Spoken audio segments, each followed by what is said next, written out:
ছাত্র সমাজ মাদ্রাসা বাজার থেকে আন্দোলনের মিছিল নিয়ে নড়াইলে ঢুকছিল। তখন মাশরাফি বিন মুর্তজার বাড়িতে যারা রাত্রি যাপন করেছে, ছাত্রলীগের সেক্রেটারি নীল, পৌর ছাত্রলীগের সভাপতি রাকিব, সিদ্ধার্থ পল্টু, রাহুল এবং আওয়ামী লীগের যেসব নেতা ইমরুল কায়েস সহ নড়াইল পৌরসভার মেয়রের নেতৃত্বে, জেলা আওয়ামী লীগের প্রেসিডেন্ট সুভাষবাবুর নেতৃত্বে সেই ছাত্র সমাজের মিছিলের পরে যখন গুলি হয়েছে, ৩১ জন মানুষ গুলিবিদ্ধ হয়েছে এবং পুলিশের সাথে যে সংঘর্ষ হয়েছে পুলিশের সামনে দিয়ে তাদের উপর গুলি বর্ষণ করা হয়েছে।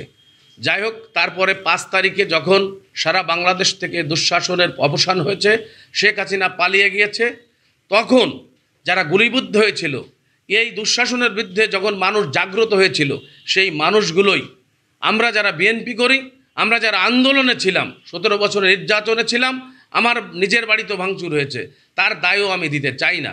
কিন্তু আমরা যারা আন্দোলনে ছিলাম, আমরা কোনো ভাঙচুর লুটপাটের সাথে জড়িত ছিলাম না।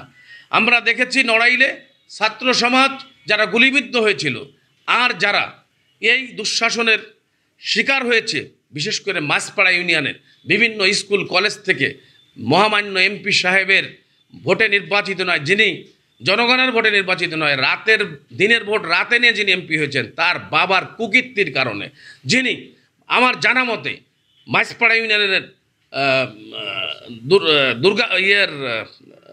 বুড়ামারা স্কুলের একজন পিয়ন নিয়ে তার চাচা আমার কাছে বলেছে ১২ লক্ষ টাকা শোভন সাহেব নিয়েছেন। এরকম অসংখ্য অভিযোগ তার বিরুদ্ধে রয়েছে। এবং গম চাল কীভাবে আসতো সেটা এমপি সাহেব জানেন না, কিন্তু তার বাবা জানতেন।